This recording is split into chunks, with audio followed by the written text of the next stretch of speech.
I'm going to start with a birth poem. This was written for a couple who, after suffering a miscarriage, managed to conceive and hold to term their son. It's called Wren. Wren.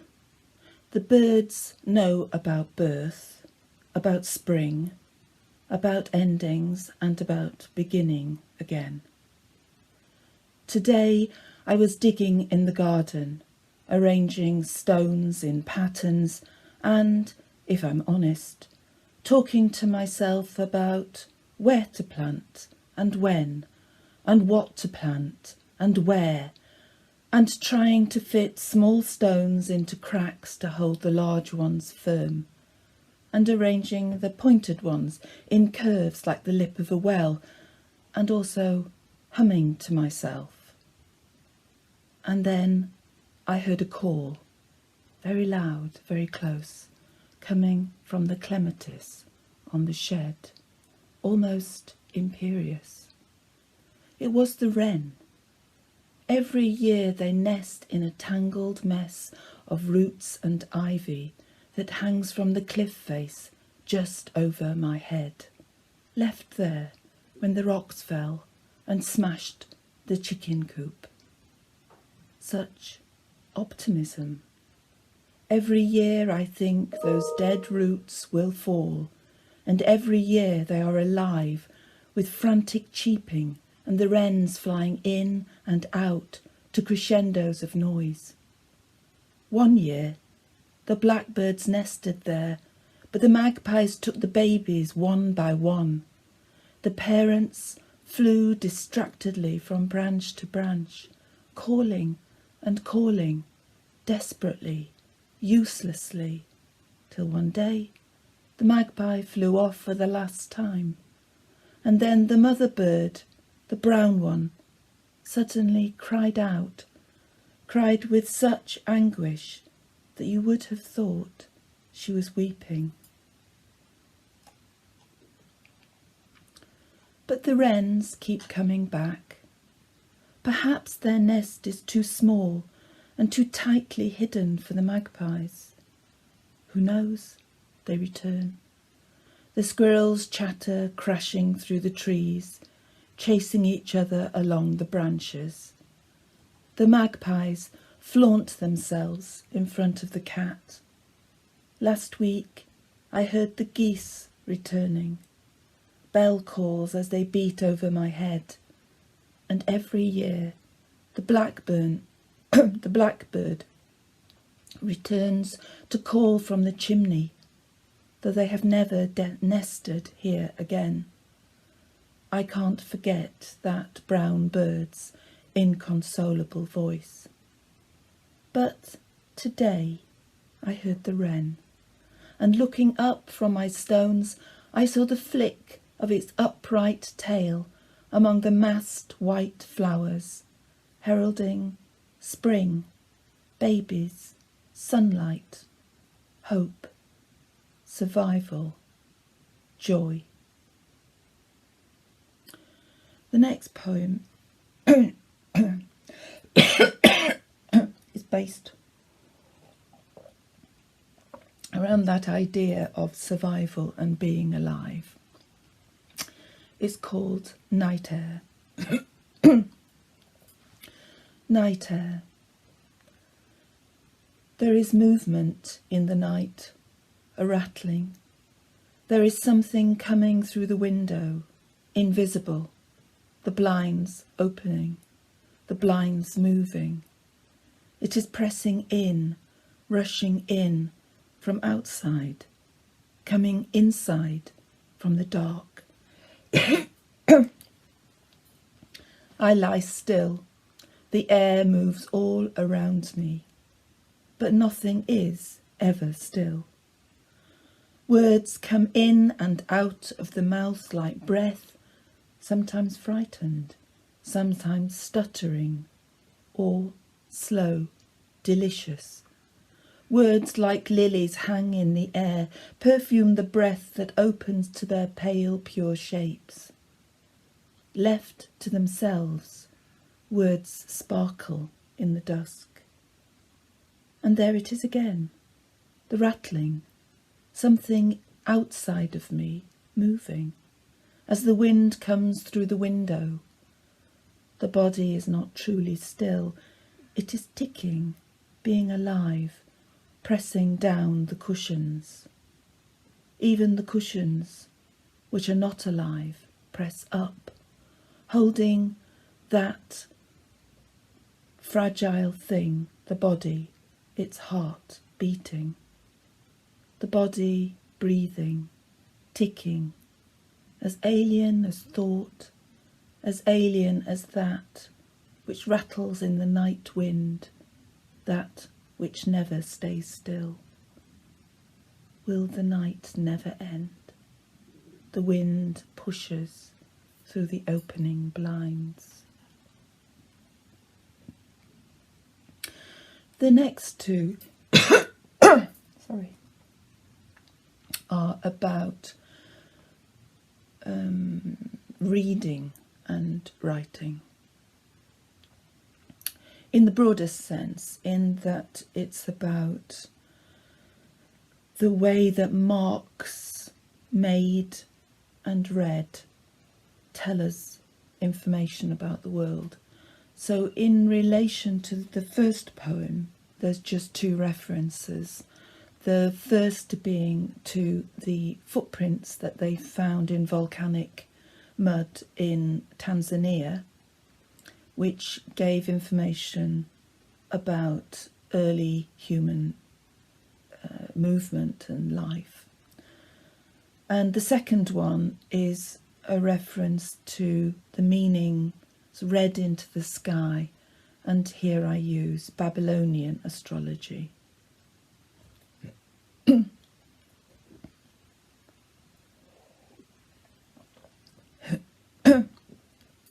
And above all turn the patterned stars. And so he took a step, marking the wet sand, and she took a step also. The smell of the red flowers, the bitterness of green herbs, their heartbeats sang through their breath. It was a hot day, and the crickets clicked in the long dry grass. A black snake sunned itself on yellow rock. And he took another step beside the river, and she followed him, and again. The marks they made spelled together. All year the field of stars hung above them, pulsing with colours and lights. As winter died, they saw the great fish guide the sun, and all summer they saw the lion burn in the velveteen night. They felt so small, the watchers, gazing as these fire tracers slipped across the sky. In autumn, they trembled at the canoe of new souls, awaited the exalted lady. The gods send messages from afar, and the field of stars is red through skeins of birds patterning the sky, tumbling in gusts of wind, through the shapes left on the retina by lines of fire, and in the marks of feet printed in the damp earth, in the divisions of inside and out, made as the burnt stick praises the constellations with offerings of fear and suffering, and marks the springtime of coming succulence and joy. That time in the tent of music they danced, heart and foot and hand and mouth, they sang with the cries of birds. Their feet spoke the rhythms of spring, and the lines of movement made spaces that sang of beating back the dark, and the body spoke to the music with the beating of the heart, spoke of being alive, for drawing is writing, and dancing is writing, and singing is writing, and breathing is writing, and above all turn the patterned stars. And this is the companion's piece. Cipher. We read because the world surrounds us and our dwelling lies in its belly, and because, although the world is not a cipher, we must decipher the world. We read because the mind is shaped architecturally, and we must learn its hooks, because life is more than decoration, because the shapes in the stars can shape the world. For we must penetrate the patterns of things, the fall of leaves, the foreign footprint, as the smallest leaf unfurls, to know what it is and will be, to interrogate the blackbird's song. A girl reads the contours of a tiger, coiling through the intricate wood, recognises the anatomy of fear. A mother sees the dullness of an eye and discovers the small beginnings of sickness. An audience comprehends the complex play of feet in dance. This is not lack of purpose. This is the world opening. For the world is good matter for reading, and the seasons take forms that mean. And the ice falling from glaciers in Greenland, the greenhouses too hot in Sudan, the waters rising in Melanesia. A reader must adapt carefully to new circumstances, must interpret the shadow on the screen. A father reads to his children of things that never happened but still mean, and the children's hearts quicken, their eyes huge with pictures that are not there. A reader perceives the purpose of language as it is woven into the meaning of signs, and a reader apprehends otherwise than with the eyes, for these are mere instruments, and reading takes place within the body and in the mind.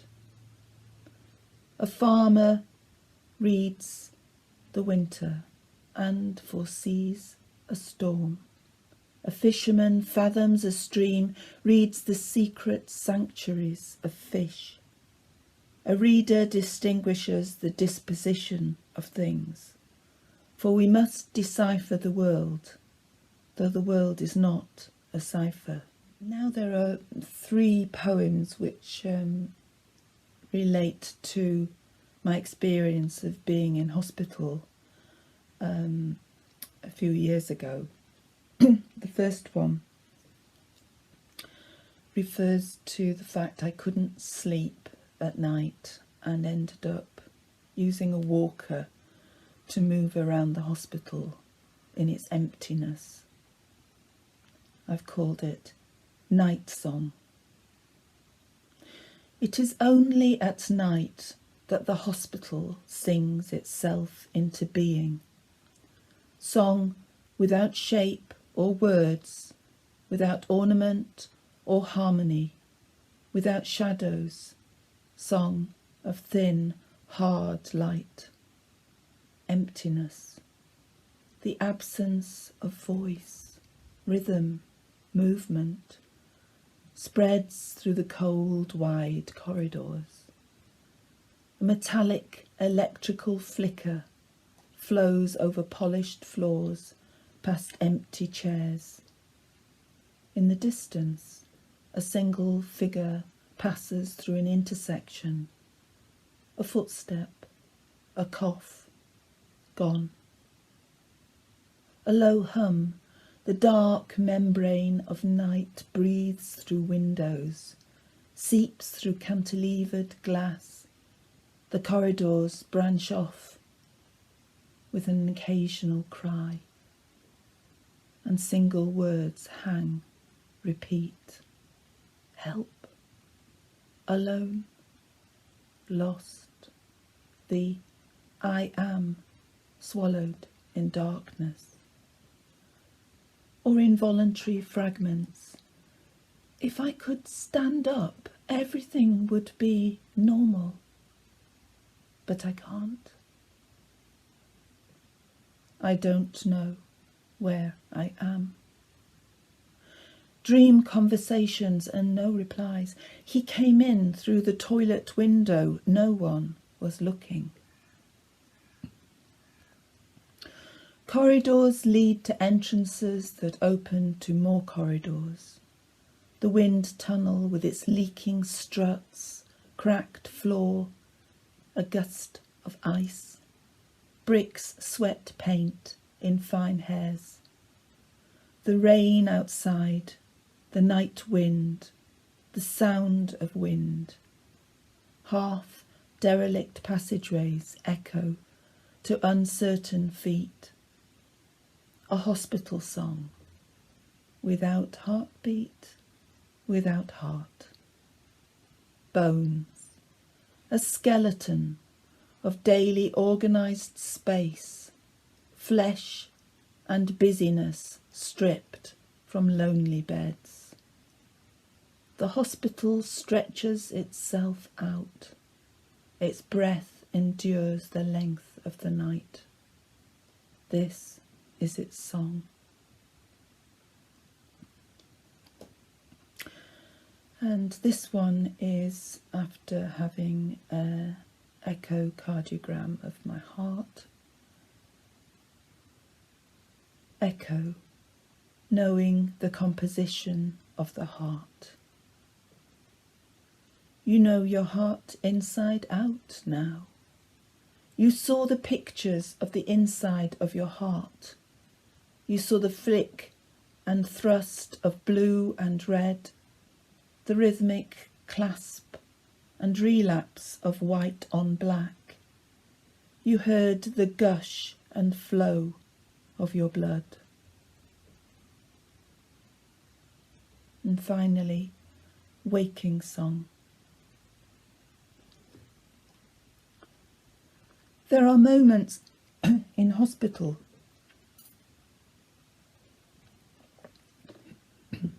There are moments in hospital when I lie without thought, without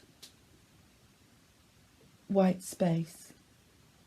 And then I wake up, the room full of voices, unexpected light, after dreamlessness, lowered voices, as at a funeral, perhaps, stillness.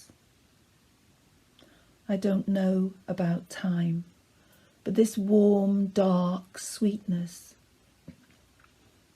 heavy with something like beauty, overwhelms.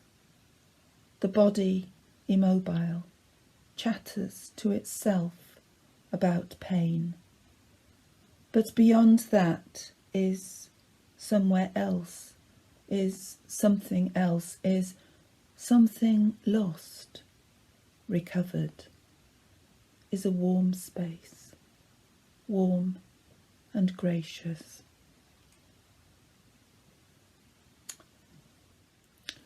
So this is one of a series of poems that I set myself difficulties to see if it would trigger new ways of writing and to learn about language. So one of those was removing letters and then avoiding any words that use those letters. This one I have removed the letter T, which means I can't use any definitive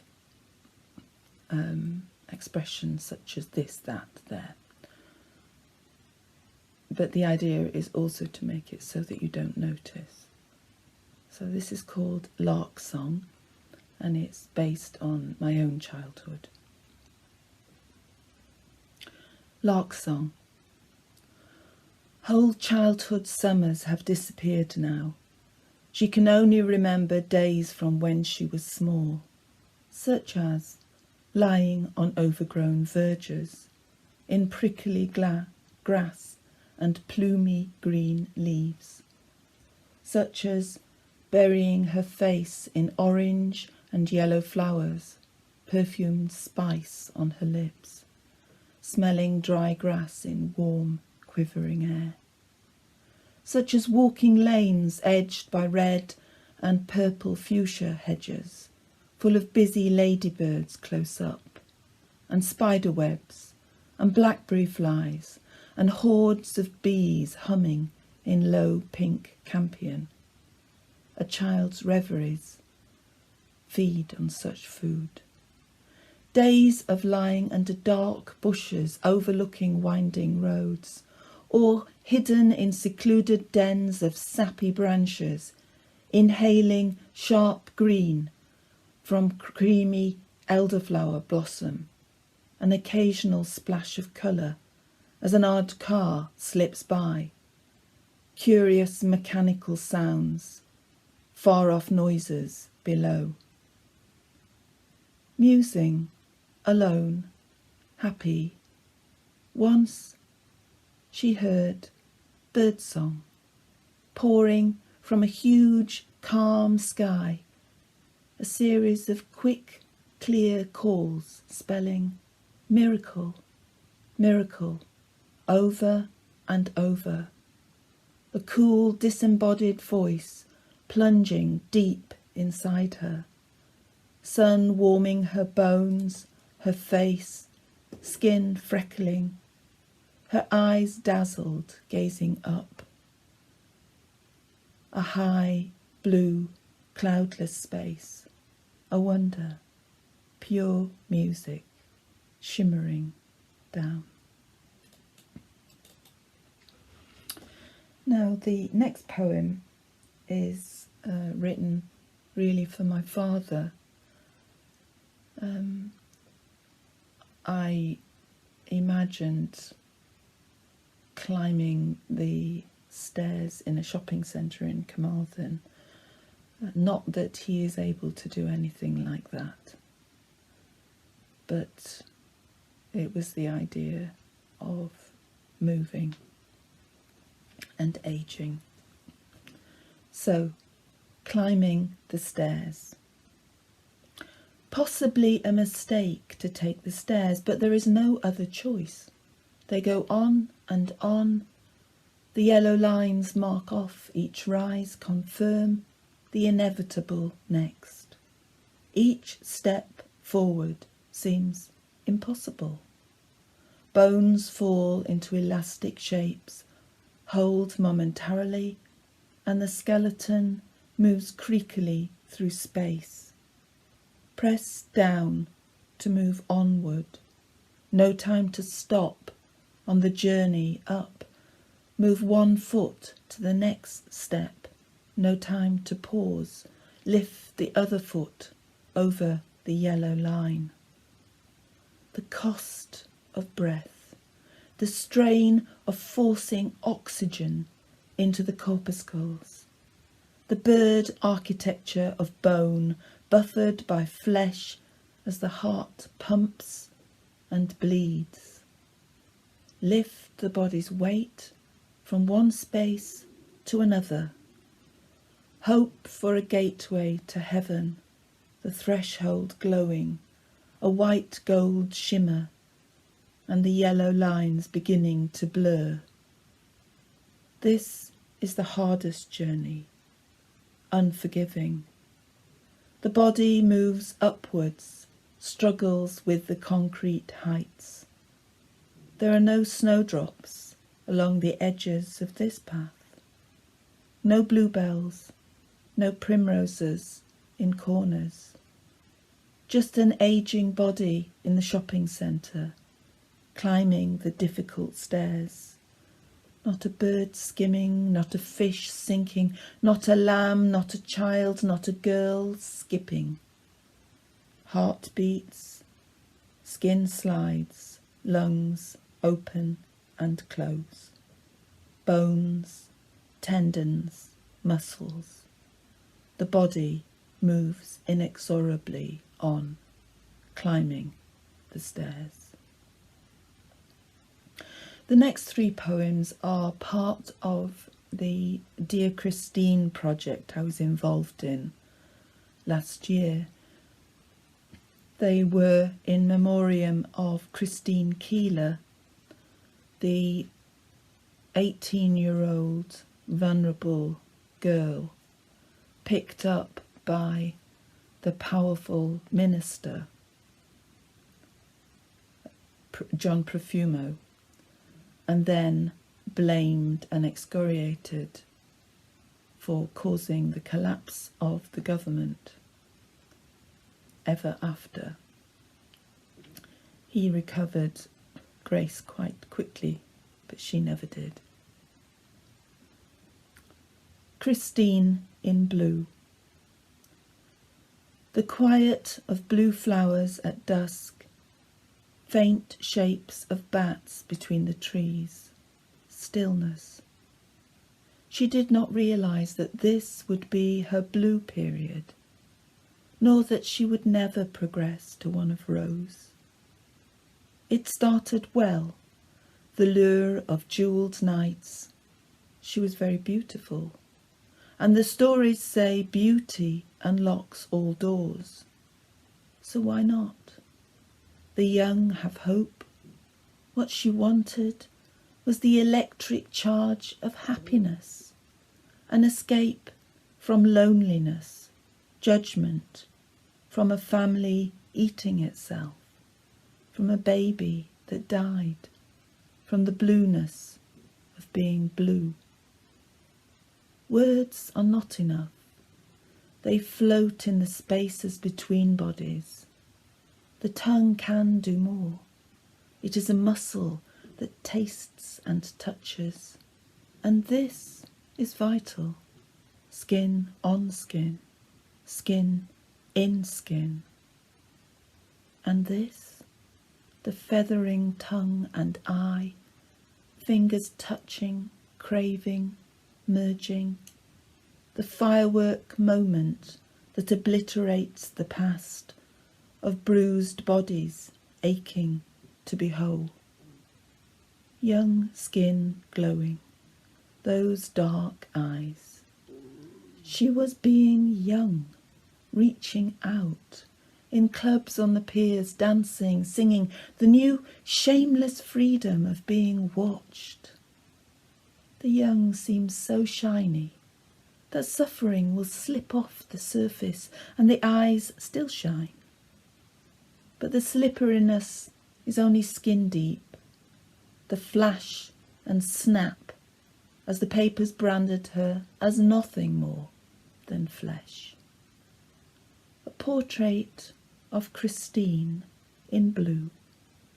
This was her blue period, a slow quest for quiet blue flowers, for a quiet night time, maybe a quiet cat in her arms, the settling sound of a bird going to sleep, the quiet blue dusk.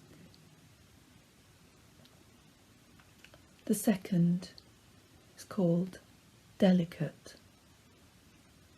Fall of a feather, like a flower, a bee collecting sweetness in soft air, like a bit of birdsong, a bit of sunlight on river water, the feather floating down, curving one way, delicate, in a small gust, looking for a patch of quiet, of gold, like the piece of cloud that is a moth alighting on the moonlit garden bench, tender movements that seek rest, just so, that fragile girl and her soul. And finally, Doorways. That year she found the secret building that burned with brightness, sparkling, rich, flushed with laughter, chatter, flutes of champagne. She stepped through a doorway, a portal, into a maze of diamond things glittering, gazed and wondered. Some say you could hear a pin drop as, foot in a glass slipper poised in stillness, balancing, she stepped into the glass palace, danced, stepped naked into the pool, swam. It was the doorway to glamour, to transformation, and how everyone laughed, the men especially. But, blinded by the photographer's flash, she staggered in confusion, no way back. If she had been a dancing princess, she could have gone home, thrown away the glass stiletto, careless as a torn slipper.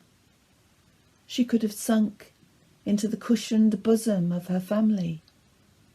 But she wasn't a dancing princess, and she didn't have a warm, soft family, and she wasn't Cinderella either, or maybe she was.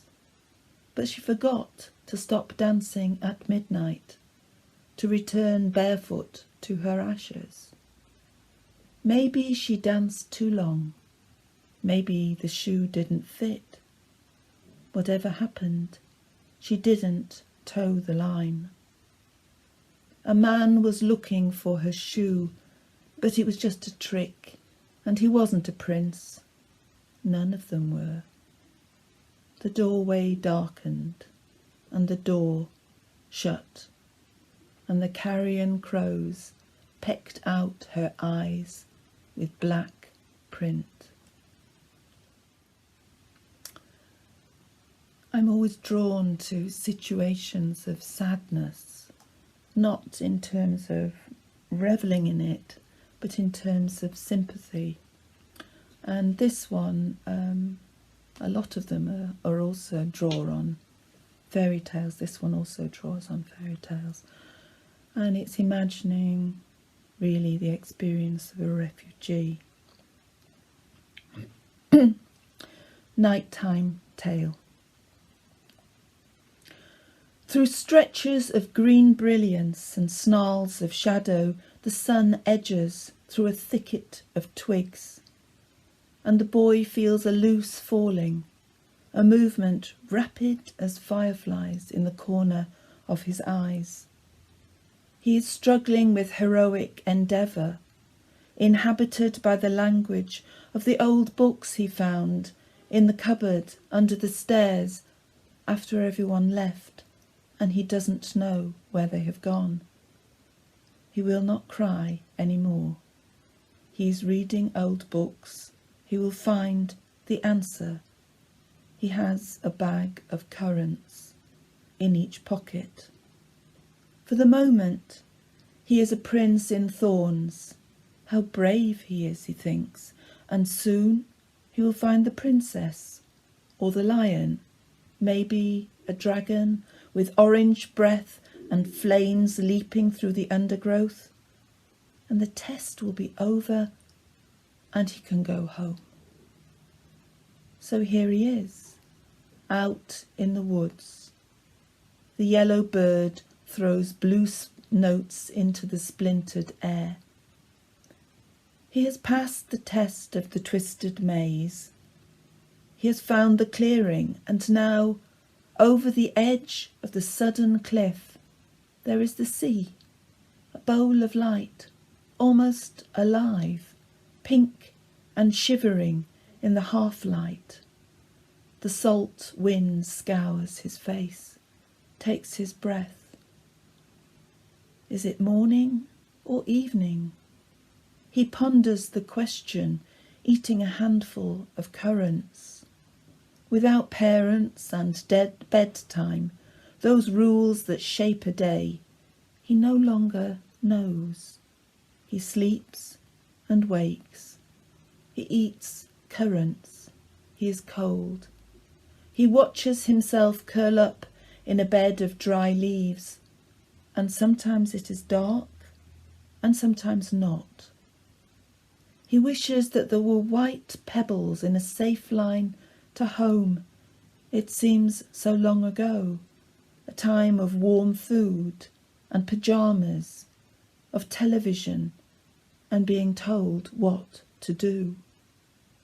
The leaves rustle with earwigs and woodlice. Spiders hang in his eyes, cobwebs closing the gap between self and the world outside.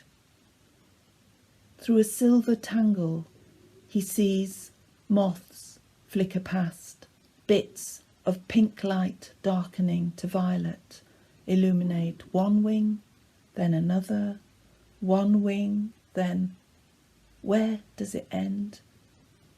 It must be night time, because the sky fills with shadow and restless birds. It gets colder. The flat sea heaves, slowly blurs in the dusk. He hears a movement, rabbit perhaps, or weasel. Was that shadow soft and gentle, the taloned owl?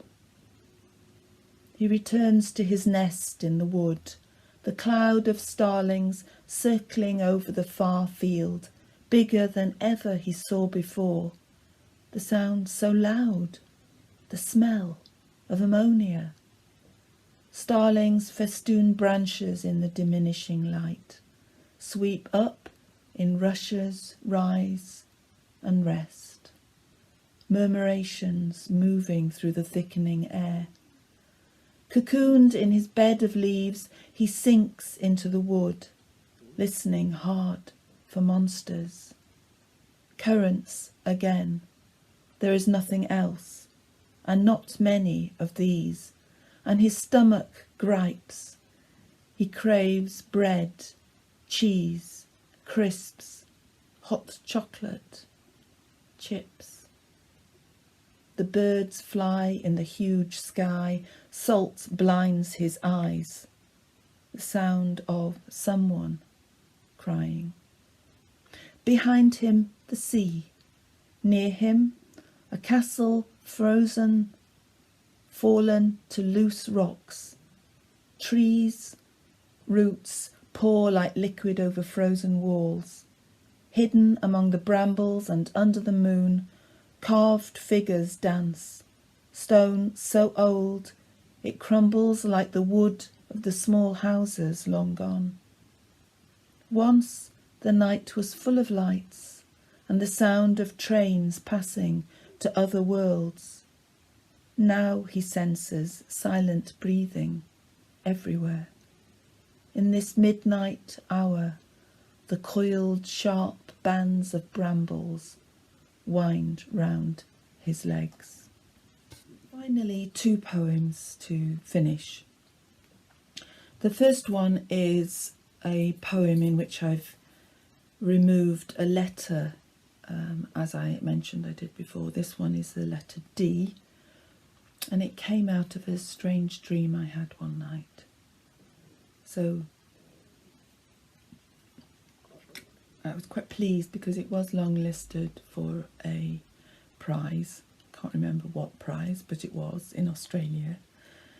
And they didn't know that it didn't have a D. The White Room.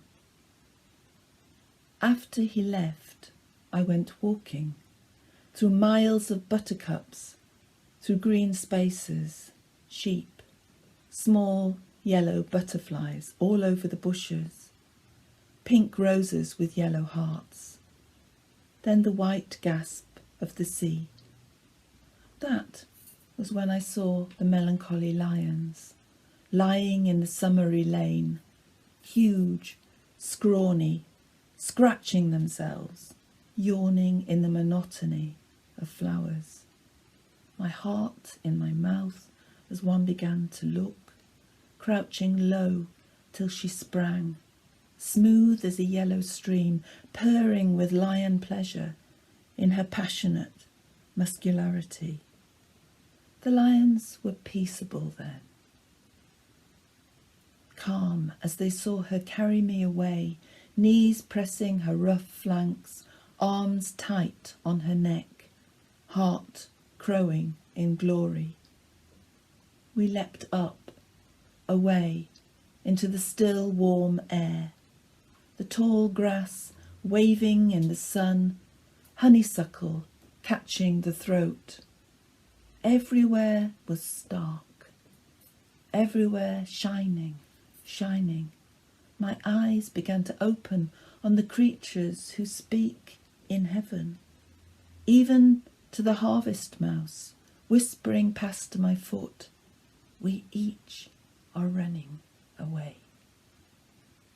The white bull came to me then, his tail quivering to its blackest tip, flicking flies. He spoke of secrets among his quarrelling wives. He was very tall, very still. His eyes were black. This is why I miss my appointments in the White Room, where physicians explore the geography of souls. I prefer my yellow lioness, heart glowing in the sun. Speak quietly with the sinuous mouse, the rattling beetle.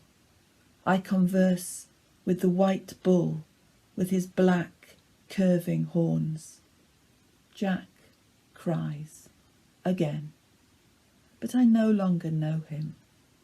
He insists I can be happy. He says he will sort out his wife. I smile. This is no longer relevant, no longer of interest. The grasses are the colour of oats. They rustle with crickets. A lark is lost in the limitless sky, its song falling, falling, falling in circles. And the final poem is, like a lot of my poems, interested in the forgotten. This is The Sorrowful Chairs. Unlovely and unloved, these chairs have a hangdog, hang chair look about them. Perhaps a leg come loose, a seat sagging, or just the loss of a twin. No one sits in them now, poor souls. They dream of visitors, of serving, of purpose, stuck in the shed, dust clogging their scratched limbs, spiders weaving hopeless nets. For where are even flies in this dark, forgotten place? Ah, sweet chairs. Once they had pride of place in the sitting room, polished wood and plump upholstery in pale turquoise and gold, or dark red damask, or jade in a rich nap. Now their joints crack open, dry with neglect, and the heat of the shed under its metal roof. When the door opens, they dream of light and the soft thighs of women, and the warmth of cats coiled where they stood in the sun, of chatter and welcome, and the smell of coffee, of cigars, mature brandy, the music of talk, or an old woman sitting in silence, looking at a garden going to seed. That time belongs to the ghosts now, and the chairs cannot send messages. This companionship is what they were meant for, the sorrowful chairs, unmatched, unwanted, locked away. Chairs disappointed by the promise of youth, not quite, not yet, discarded to the fire. Out of date with their carved cherries and leaves. Remember their fate O great ones, in your splendour. Remember the empty and sorrowful chairs.